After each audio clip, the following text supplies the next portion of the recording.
Hello and welcome to an Introduction to Thinking Theologically. I'm John Mabry and I'm going to be your guide as you proceed through the Chaplaincy Institute into interfaith theology, or as I also like to call it, comparative theology.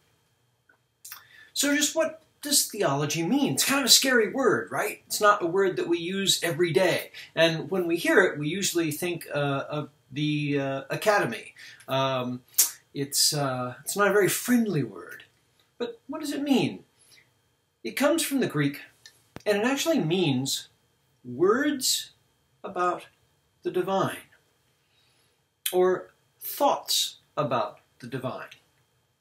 But today, when we say theology, we're actually talking about critical thinking in matters of religion.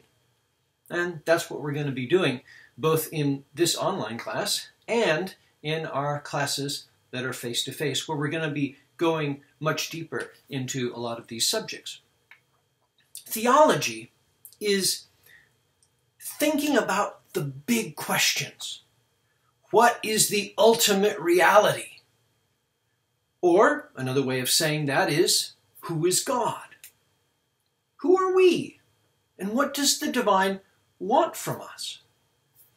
How does the divine liberate us, or save us, or heal us? And from what? From what do we need to be saved, or liberated, or healed? Why is there suffering in the world? Why is there evil? Why do people do evil things to each other? What happens when we die? How will the world end? How do we grow spiritually? How do we form healthy spiritual communities? How do we provide spiritual leadership in an effective way? How do we define spiritual authority? Why do we pray? How should we pray? What happens when we meditate, and why? How does the divine speak to us? These are the basic questions that theology likes to ask. You might think of them as the questions that you used to talk about until 3 in the morning in your dorm room, but now you get to talk about them actually in school. Every religious tradition answers these questions differently. Each of us who are watching this, if we really thought about them, would answer these questions differently. And so the answers to those questions influences why we want to minister, why we want to go into ministry, and how we end up ministering, and how we respond to the beliefs of others. So why is it important to study theology? First of all, theology is important for our own internal clarity. Theology is the foundation for working with others. Theology is what drives us in our desire to minister, as well as determining often exactly how we go about ministering. Because it talks about how we understand ourselves, how we understand the divine, what we understand the divine mission to be, and how we fit into that mission. And unless we're content to just be flying blind or just reacting without thinking about things, then we have to think about these things. It's important that we learn to think critically about spiritual and religious beliefs. Nearly all religious traditions develop theologies, or as we might also call them, orthodoxies, or correct teaching about many of these questions. And if you follow a particular religious tradition, then you pretty much know where your orthodoxy is, but you also know where you depart from that orthodoxy. And most of us do, because every one of us has a personal theology as well, even if we belong to a religious tradition.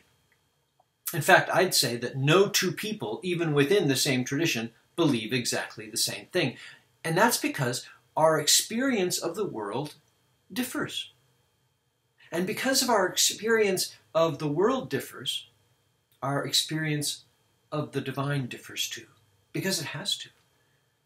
I've had different experiences with the divine than you have. You have had different experiences of the divine than I have. And so our takes on these things are going necessarily to be different. And it's important for us to start thinking theologically from the very start. Because, often when people start into their midterm papers and they have to actually write about their theology, they sometimes freeze up. So let's start having these conversations. Let's start thinking critically about these matters of religion and spirituality.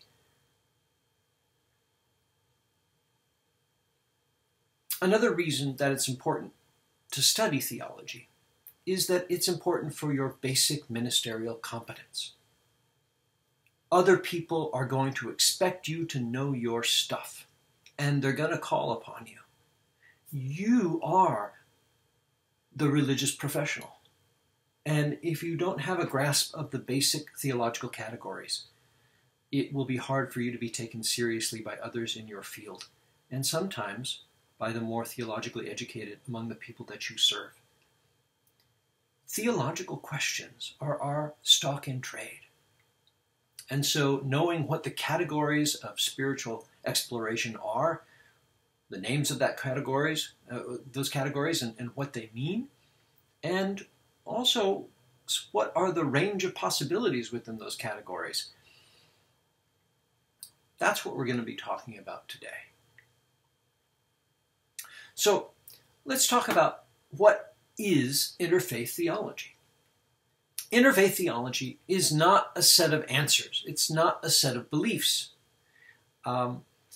Being competent in interfaith theology is really about understanding the different areas of religious and spiritual thinking and the range of theological possibilities in each of those different areas. In interfaith theology, we are moving not within the realm of answers, because we don't have any answers, because we can't say definitively, this is the truth, because different religious traditions hold different things as true. Instead, we are going to be moving into the realm of possibilities. Not answers, but possibilities. What are the range of theological possibilities that are open to us? Let's explore that. So much more fun than dogma. It's important to have an informed idea of where various religions fall on all kinds of continua of possible beliefs. And this is important because the people that you serve are going to be coming to you from all different theological perspectives. And it's important for us to have a grasp of where people are coming from, how they see the world, how they see and understand you and what you are offering, and how you can most effectively serve them and minister to them.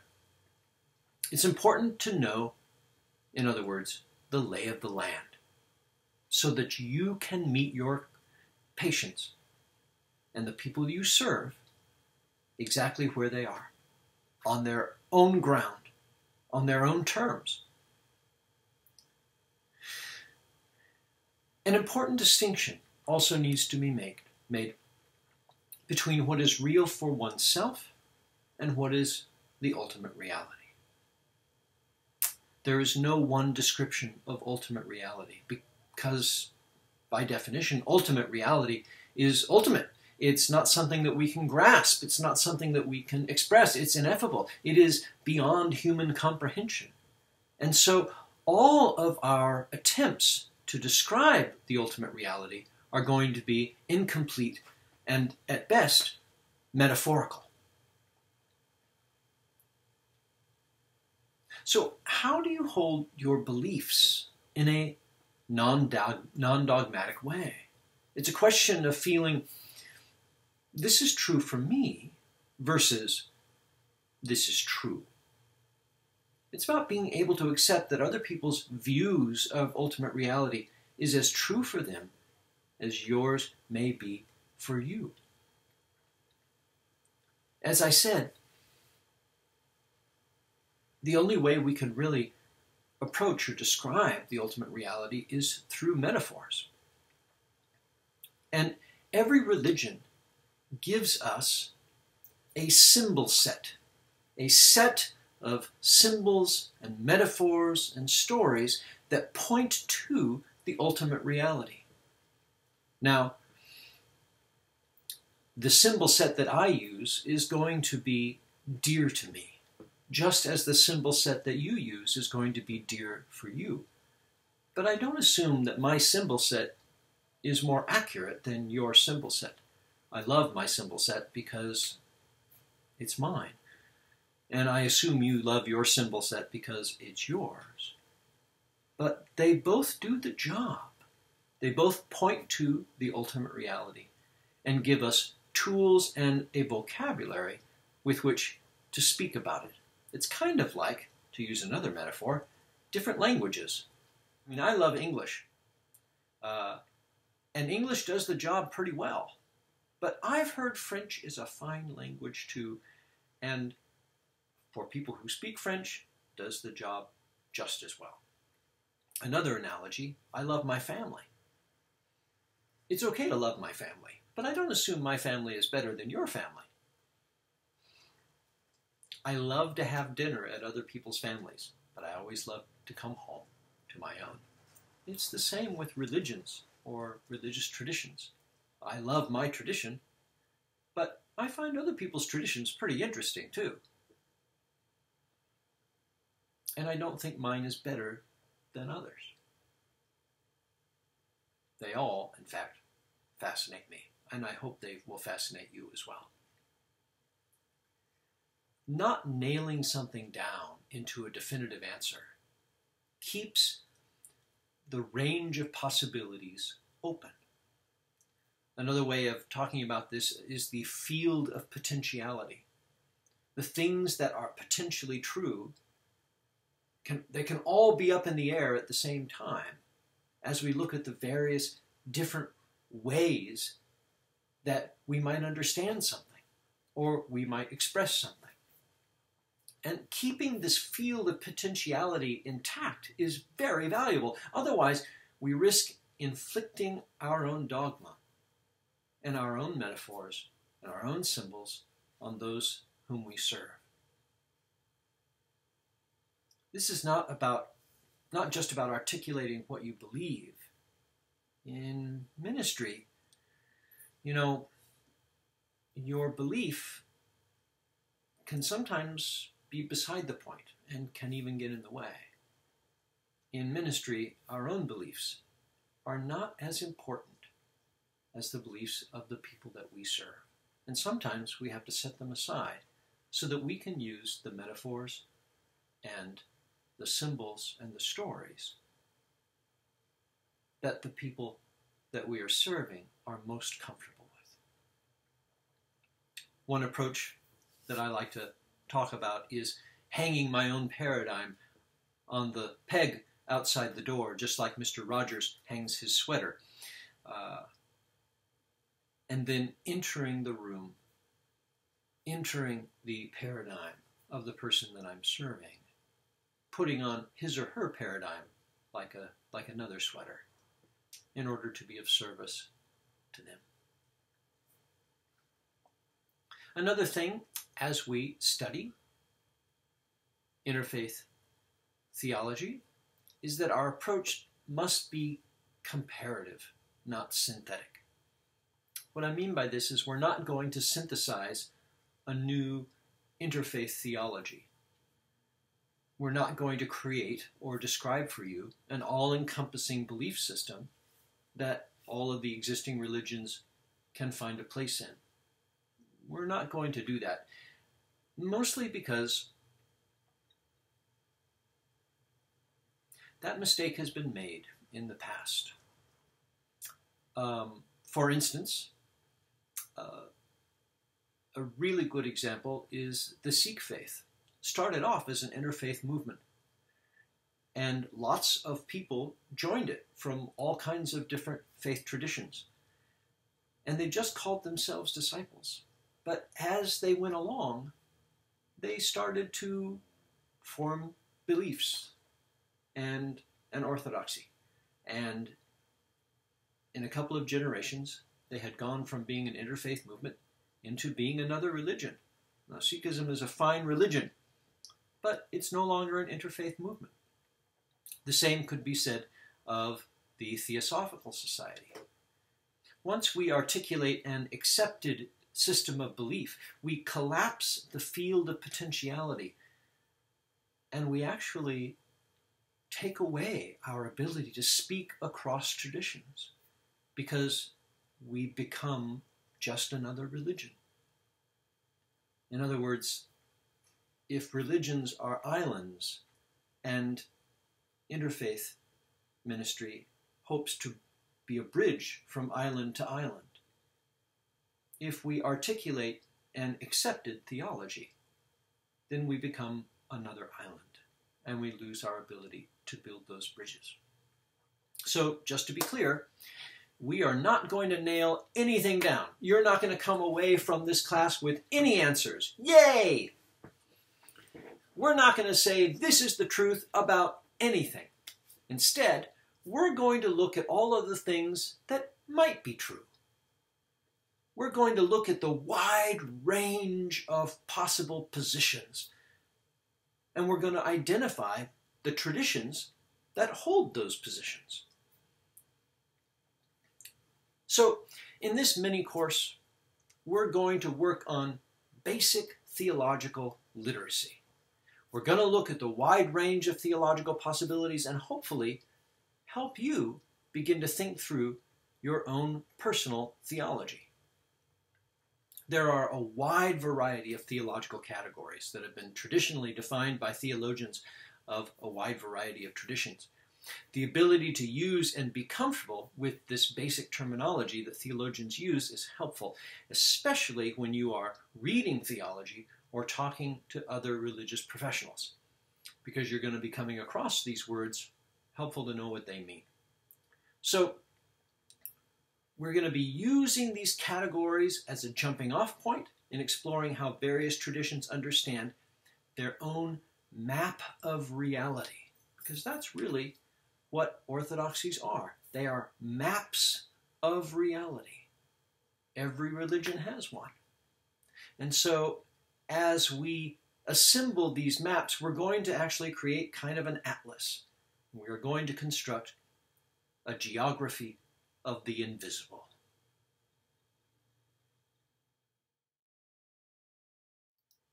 So let's talk about our first theological subject, and that is the nature of ultimate reality. What is the nature of ultimate reality? Another way of thinking about that is what is God? Who is God? What is the divine? What is the divine like? These are all ways of exploring or languaging the same basic question. You know, it's easy to talk about the God that you don't believe in, but harder sometimes, ironically, to talk about the God that you do. And if you don't believe in God, and many people don't, how might you articulate your vision of ultimate reality? What is reality? What is, at its core, this thing that we are experiencing? So, again, ways of asking this question, who is God? What do we mean by the divine ground of being? What is the nature of ultimate reality? There are people that we call theists, and these are people who believe in God or gods. Most people from major religious traditions fall into this category. On the other side of things, you have people who consider themselves atheists. In other words, people who don't believe in God or gods. And in the middle, you've got agnostics, people who say, there might be a God, there might not be a God. Who knows? I don't know if there's a God. There are a lot more people who are out of the closet about being an atheist these days, but I think even more people who are agnostic, who say, you know, insufficient data. I just can't take a stand on that. And you can understand that. It's a big, confusing question.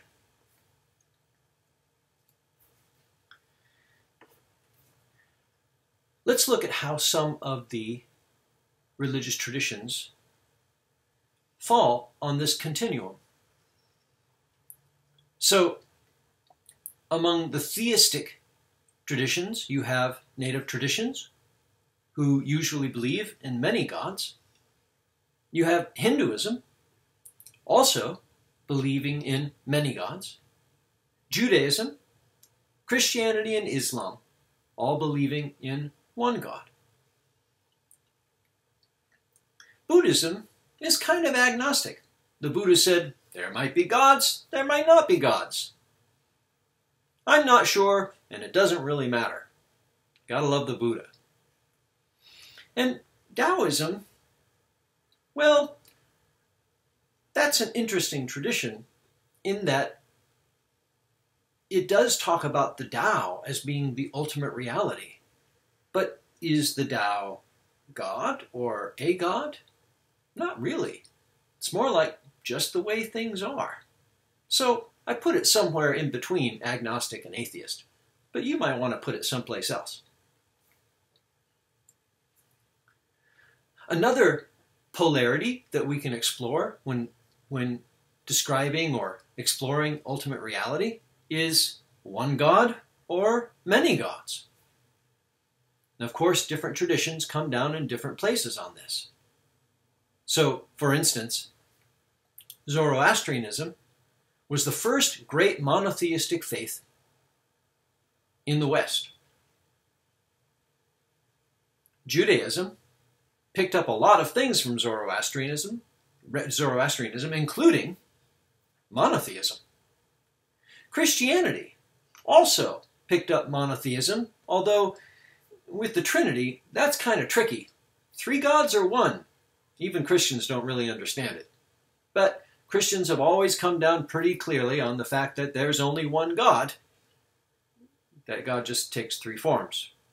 Okay, and then you have Islam. And Islam is pretty adamant about the fact that there is only one God. Hinduism, I put in the middle of this graph because, well, Hinduism says that there's only one God. There's only one being in the universe. But that God has 1,000,000 faces, and all of the various gods are simply aspects of the one God. So one God or many gods in Hinduism? I'm going to put that one right in the middle there. Mormonism is a very interesting tradition here, in that Mormons believe that there are many gods, but we only really deal with one of them. This position is called henotheism. The Jews used to be henotheists back before the Babylonian exile, but these days only Mormons can truly claim that. And then, of course, native traditions usually believe in many different gods. Let's look at another dichotomy when discussing ultimate reality. Is the ultimate reality personal or impersonal? On the personal side is Zoroastrianism, Judaism, Christianity, and Islam. These are all traditions that hold that God has a personality, that God is a person. Not a person necessarily like us, but a person who has consciousness and will and an ability to be in relationship. On the other side are systems of thought in which there is a divine reality, but that reality is perceived of more of as a force or an energy. In other words, it's impersonal. So this force or energy might not be conscious, and probably isn't, because it doesn't relate to us as a person or in relational ways. So in Taoism, the Tao is simply the way things are. I put Jedi on here because one of the most obvious examples in popular culture is the Force. The Force is unconscious, but it binds all things together. New Thought is certainly, some schools of New Thought are very close to this position as well. Right in the middle, however, I've put native traditions and Hinduism. Native traditions because even though the gods are persons, they may or may not care about people, and so their approach to things may be kind of impersonal. I nudged it towards personal, just because. But in Hinduism, there are some schools of Hindu thought in which God is very personal, and there are some schools of thought in Hinduism in which God is very impersonal. So Brahman is an impersonal understanding of God, whereas Krishna is a very personal one. Hinduism is kind of interesting in that there really isn't one Hindu orthodoxy. Hinduism doesn't really exist as a religion. It is an academic umbrella term invented by those of us in the West so that we can more easily speak about the thousands and thousands of related sects in India. Hindus themselves don't usually call themselves Hindus unless they're talking to people who are using Western categories like this. They simply identify themselves by their own sect. So that's something to keep in mind as we explore Hinduism, because Hinduism is so wildly divergent that there's almost nothing you can say about it that you can't also find another sect also thought of as being part of Hinduism that doesn't agree with it. Let's look at another polarity. What is the nature of ultimate reality? Is it transcendent? In other words, is it separate from this world? Or is it immanent? Is it bound up and inseparable from the world? Of course, different traditions come down in different places on this as well. Zoroastrianism, Judaism, and Islam are all very staunchly in the transcendent camp. The creation is seen as being separate from the Creator. The Creator is over and above the creation. Although the Creator may also be very intimate with creation, still, the Creator and the creation are separate things. Christianity I nudged a little bit towards immanent, because there are some schools of Christianity in which God is perceived of or described as being much more immanent. And certainly within the Eastern Orthodox tradition, God is in the process of converting all of creation into himself. So moving gradually from transcendence to immanence. In Hinduism, God is both immanent, in other words, bound up in the world, or rather the world is bound up in God, but also above and beyond the world. Native traditions are a little closer to immanent because the gods are closer to earth. The gods are still transcendent, but not as transcendent. They might be up on the mountain or in the clouds, but not far away in heaven. Mahayana Buddhism, which sees all things as being suffused with Buddha nature, is one that sees the sacred as infusing all of creation. New Thought would come down on this side as well. So would Sufism, the mystical school of Islam. In fact, many mystical schools in lots of religions, including Islam, Judaism, and Christianity, would come to conclusions that might sound dangerously imminent to the more orthodox folks in their religious community. And then, of course, Taoism is imminent because everything is part of the Tao.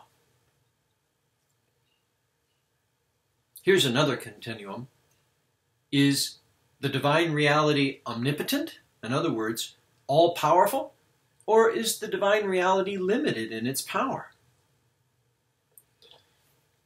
Zoroastrianism, Judaism, Islam, Christianity, and Hinduism are all pretty fiercely coming down in the camp that the divine is all-powerful.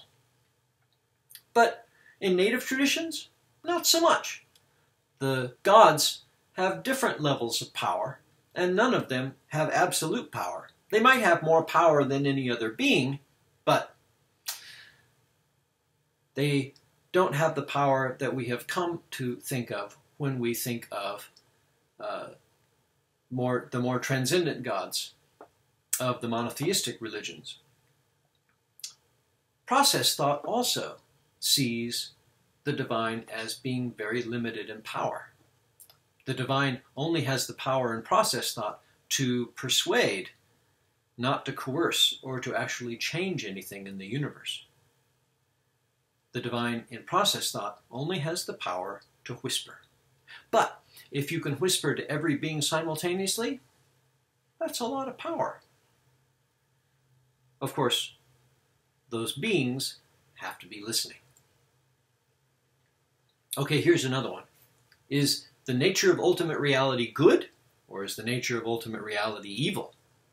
Well, not surprisingly, most religions come down on the side of the divine reality being pretty much in the good guy camp. Zoroastrianism, for instance, definitely sees God, Ahura Mazda, as good, as does Christianity and Islam. Judaism and Hinduism I've nudged a little bit to the right on this graph because while later versions of those religions both affirm the complete and absolute goodness of God, earlier versions, primitive Judaism and primitive Hinduism, both saw God as being a rather morally ambivalent being. In Hinduism, the gods were made the gods not because of their moral superiority, but because of their power. And in early Judaism, God says, "It is I who do good and create evil." So God is the source of all things, both good and bad. In native traditions, of course, the gods are morally ambiguous. Think of some of your favorite Greek myths and you'll see exactly what I mean. The gods can act in altruistic ways, but they can also be pretty selfish or even violent or combative or unpleasant sometimes. And in Taoism, well, I put it smack in the middle because in Taoism, the Tao is neither good nor evil. In fact, in Taoism says that good and evil is just a label that humans make up and stick on things. In fact, the Tao just is. It's not good, it's not evil. It simply is what is. Humans can call it whatever they like. It isn't going to hurt it one little bit. The only religious system in which God is seen as evil is Gnosticism. And this would be the creator God, the God who made the world. Gnostics understand the creator God to be a deeply flawed or even evil God, and therefore his creation is also deeply flawed and evil. And that's why the Gnostics are so down on the body because anything that is fleshly or anything that is material or anything that is part of this world, anything that is a creation of the bad God is bad. The Gnostics think that only spirit is good. But spirit is not the creation of the Creator God. Gnosticism is fascinating. We'll be talking more about that later on in your studies. Of course, we've really been talking about the positions of the major religions. The opinions of individual people, as I said before, may vary considerably. Or, as you might have heard on television, your mileage may vary. I've been thinking about God. I don't think there is one. What do you think? I definitely believe in God. I couldn't get through the day without God's love and care. I believe in God, but I don't think God is like a person. I think God is like an energy force that sustains everything and is a part of everything.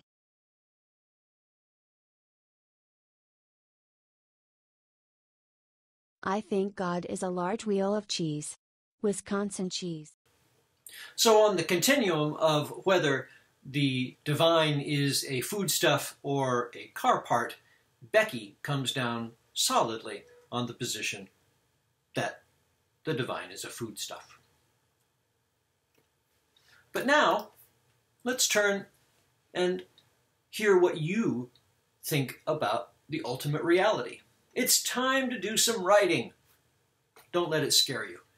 There isn't much writing here. I'd only like you to write one paragraph about what you think the divine is like. Please be brief. Only spend a sentence or two on each of the following questions. First, are you a theist, atheist, or an agnostic? 2, if you're a theist, do you believe in one God or many? 3, is the divine personal, a conscious and caring being, or is the divine impersonal? Is the divine an unconscious force? 4, is the divine transcendent or immanent, or something in between? Is the divine all-powerful, or is the divine limited somehow in its power? If so, how is the divine limited? Is the divine good, evil, or something in between? And finally, think of another polarity about the divine that we didn't cover, and plot a few religions that you know about on that continuum. All right, enjoy.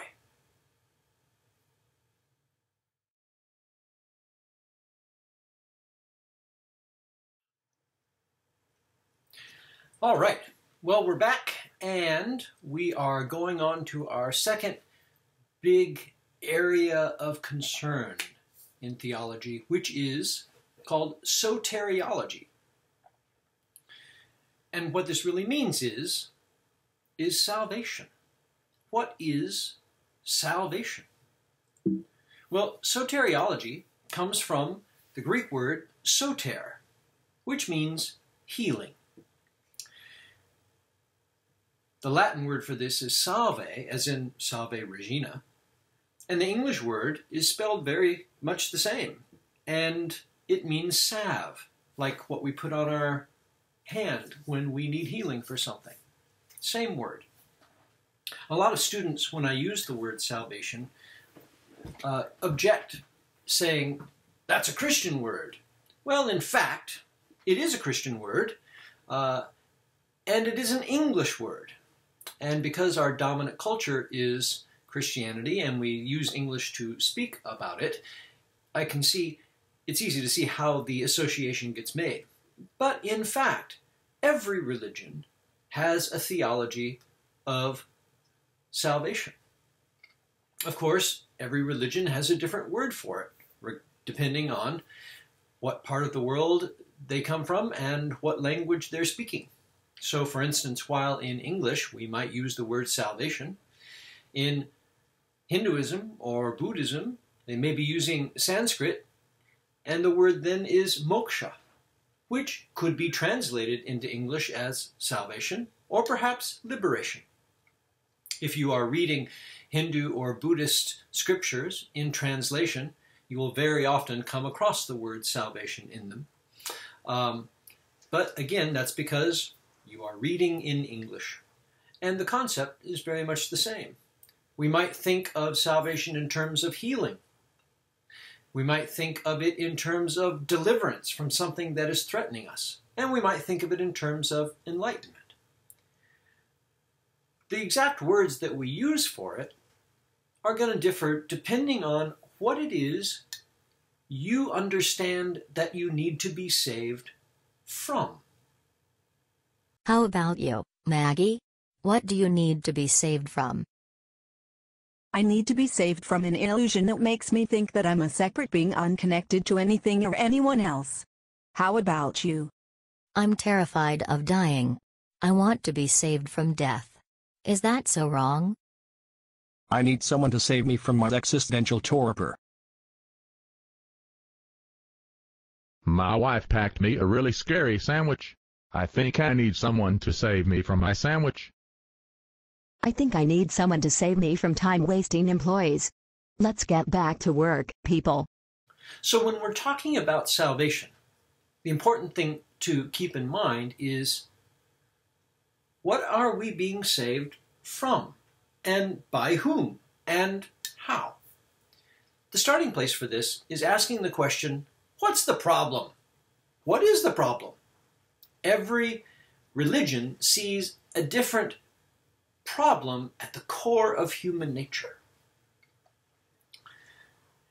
And then, of course, every religion suggests a different fix for the problem. And to a large degree, that is what the religion is about, is addressing a basic problem in human nature. So we're going to be looking at a few of those problems and how different religions suggest that we fix them. One large divide happens between religions that believe that the world is real and religions that believe the world is an illusion. For a lot of religions, especially religions that have their origin in India, there is the belief that the world is the illusion, and it is this illusion that we need to be saved from. The fact that we are living in an illusion is the basic problem of human life. For those religions who believe that the world is real, the basic problem is usually some kind of danger, either danger to the community or danger to the self. When we look at the different traditions and where they fall on this continuum, we have native traditions over to one side, because for native traditions, the problem with the world is the basic hardness of life. If you are exposed to the elements, if you do not have a house as we have it, or adequate clothing, as many of our ancestors did not, staying alive was a lot harder. And so the basic problem is, how do we not die, not only ourselves, but how do we keep the tribe alive? For Judaism, the problem is very similar. It's about the survival of the tribe, especially for early Jews, but of course later Jews as well. They were surrounded by hostile tribes of other peoples who were intent on wiping them out. So that's a problem, and it was the extinction from their hostile neighbors that their God was saving them from. That is what salvation means for Jews, is that God is going to save them from extinction. God is going to save the tribe. Islam is similar in that God is going to save the community. Basically, the Ummah, the just society. For Islam, the problem is really pride and the violence that that emerges from a prideful person. from a prideful soul, and how that endangers the community.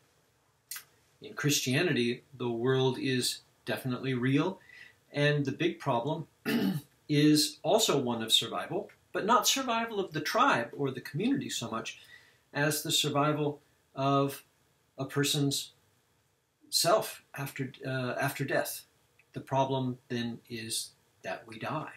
And what are we going to do about that?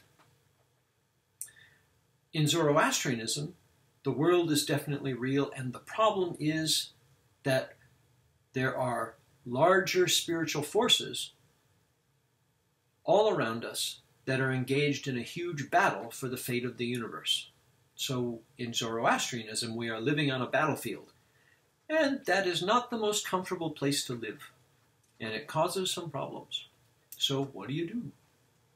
In Jainism, the world is also real, and we are trapped.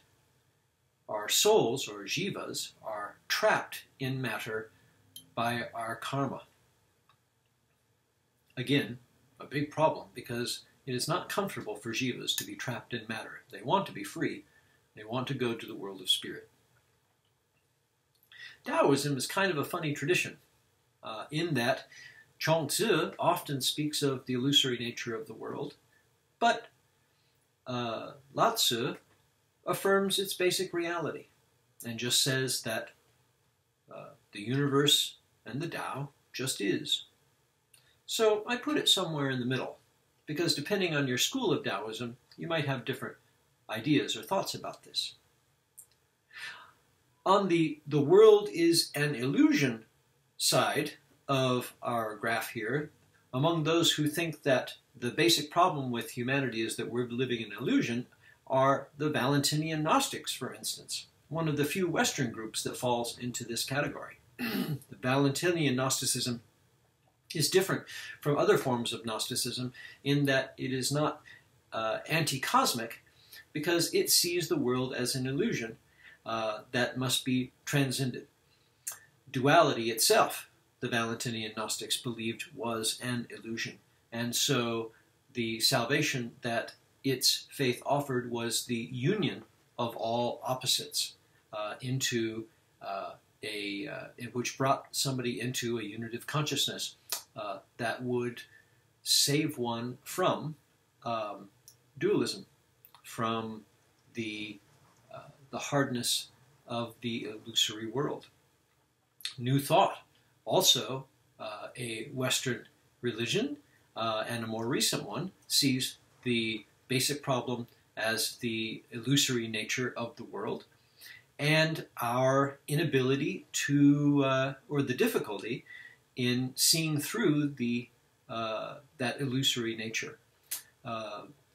We are so embedded in thinking of things in dualistic ways that we make life difficult for us sometimes. And so retraining our thinking so that we can see things more as they truly are, or certainly as New Thought believes them to be, is seen as a way of salvation. Buddhism, certainly in Mahayana Buddhism, sees the world as an illusion, but even in all forms of Buddhism, they would attest that how we see ourselves, the separateness of the self, or even the reality of the self, is illusory.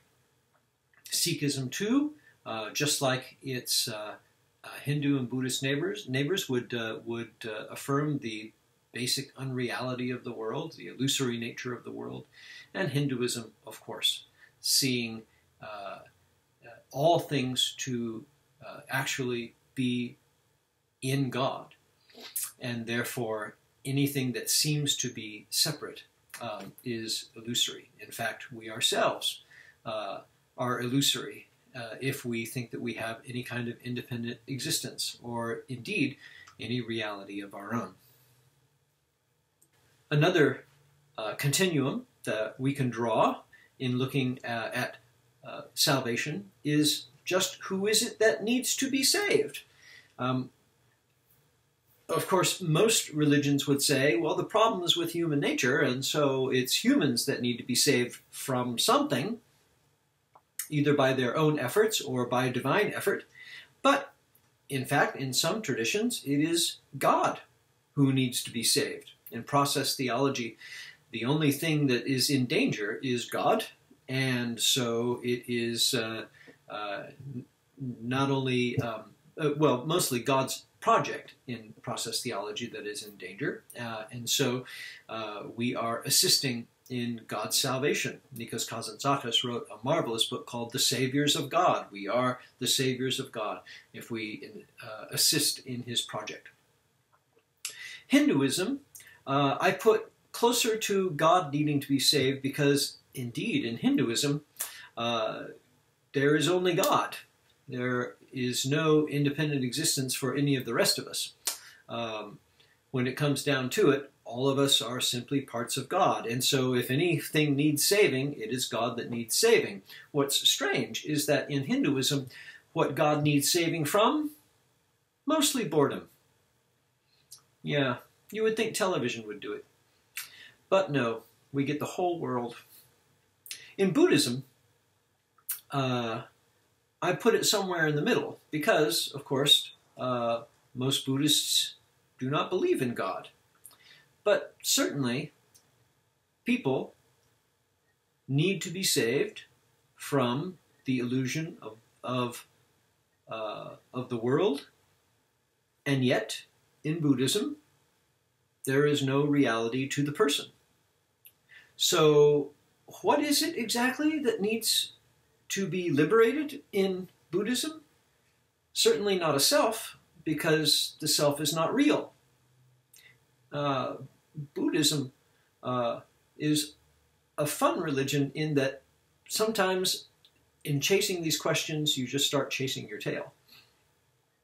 Now, as I said, most religions come down pretty clearly on the fact that it's people who need to be saved from something. Again, Judaism, people need to be saved from violent neighboring tribes. In Islam, people need to be saved from their own prideful ways, which leads to violence. In Christianity, people need to be saved from death. And in Zoroastrianism, people need to be on the right side of the cosmic battle.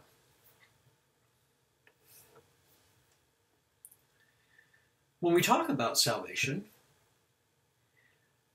we can think about it in terms of individual salvation or salvation as a group, collective or corporate salvation. And again, of course, a lot of different traditions come down in different places on this. Let's take a look at this continuum. Jainism is a dualistic religion, kind of unusual for religions that derive from India. So each individual jiva needs to be liberated from matter. So it is an individual form of salvation. In Taoism, it is basically, and certainly in Chuang-Tzu's writing, an individual form of salvation. In Taoism, what we need to be saved from is the fact that we go against our own natures and we make life hard for ourselves. If we would just go with the flow of the Tao, if we would be true to our own natures, then life would be easier.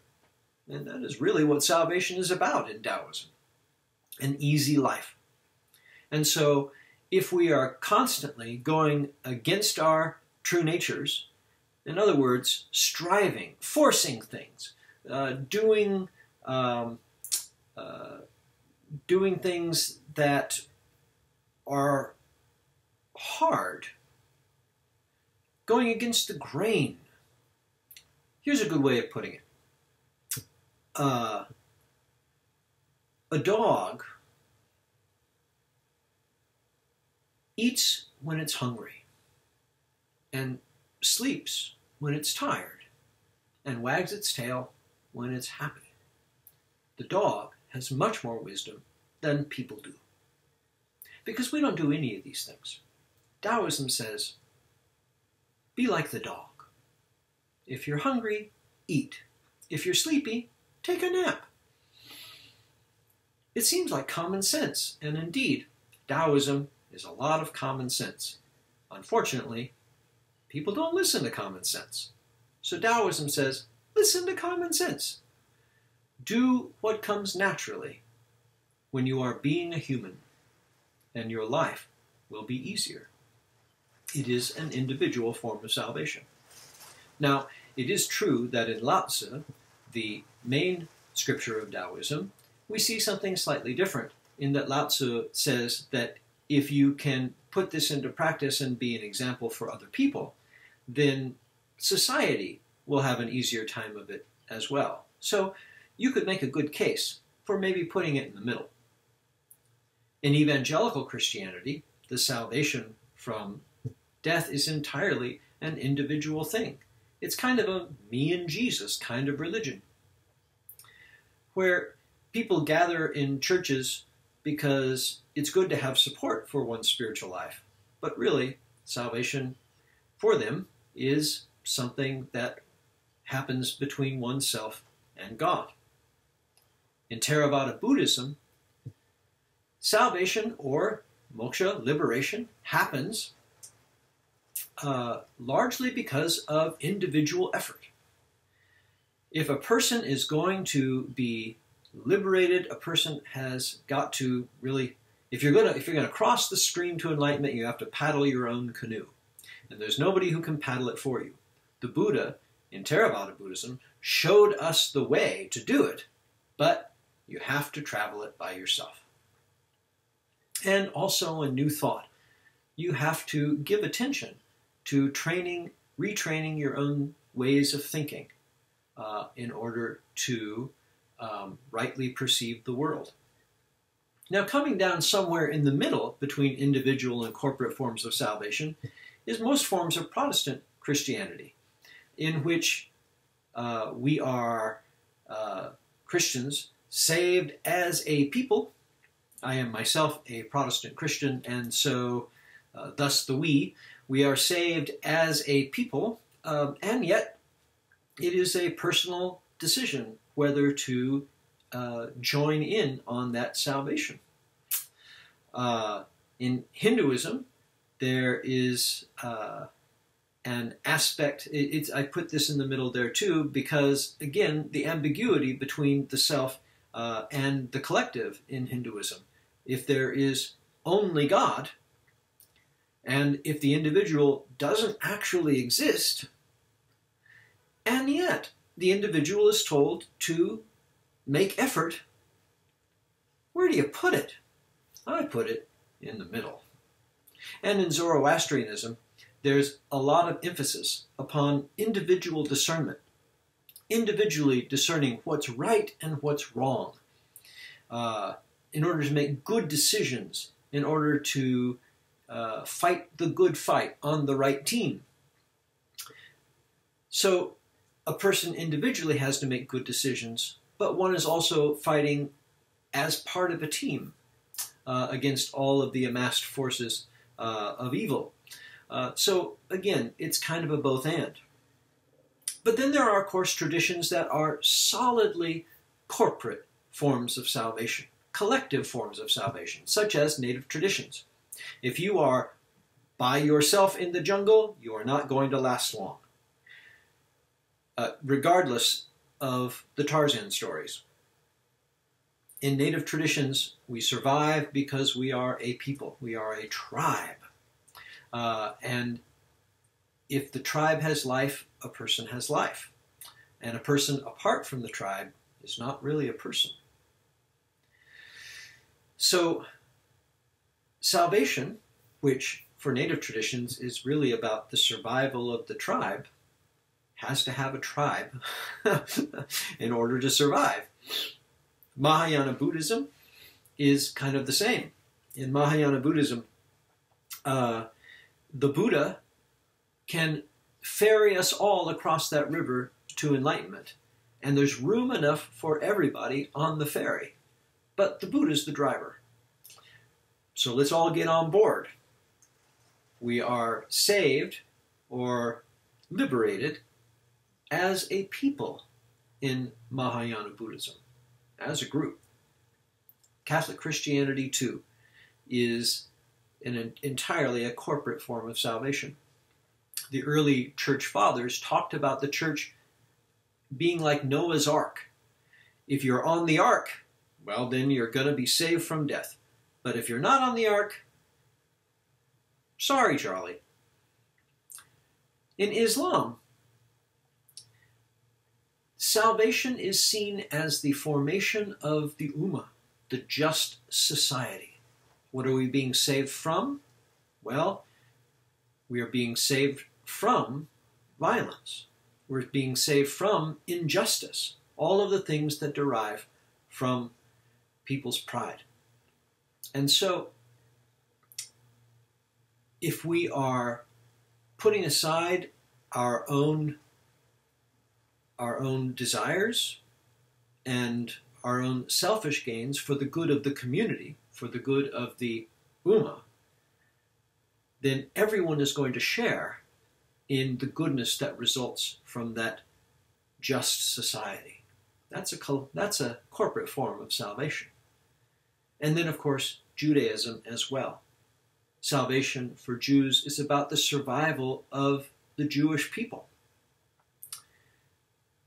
Again, a very corporate form of salvation. Another way that we can talk about salvation is, does it happen all at once, or does it happen gradually? Evangelical Christianity likes to talk about being saved or getting saved as if it is a single moment where one makes a decision to follow Jesus, and from that moment on, a person has eternal life. That's a sudden form of salvation.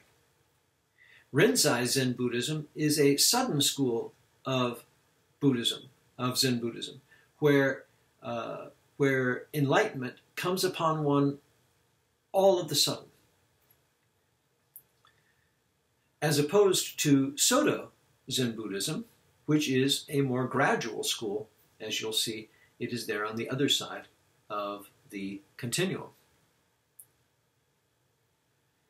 Other traditions on the other side of that continuum are Jainism. Jainism is a lifelong process of eliminating one's karma so that the jiva can be free from matter. Zoroastrianism, it's the long haul. This battle has been raging for thousands and thousands of years and will probably keep raging for many thousands more. We've already talked about Soto. Christianity, and by that I mean other forms of Christianity than evangelical Christianity, all other forms are much more gradual. A person might begin to follow Jesus, but one's incorporation into the body of Christ is something that happens little by little, gradually.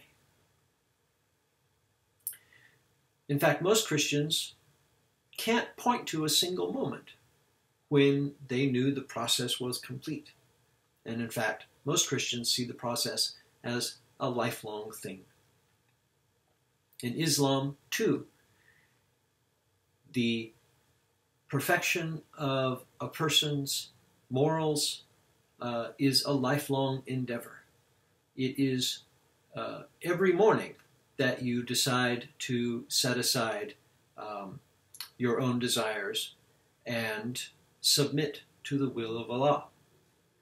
And then in Judaism as well, the work of keeping the tribe alive never ends. It is always an ongoing thing that requires the effort of everyone in the community. Okay, time to think about salvation as you understand it. Tell us a little bit about this. So again, write us a paragraph about your understanding of salvation. Again, be brief. Spend only a sentence or two on each of these. What do you see as the basic problem with human nature? Now, if you can't think of a problem with human nature, think about why the world is in such a mess and work with that. 2, How might you fix that problem?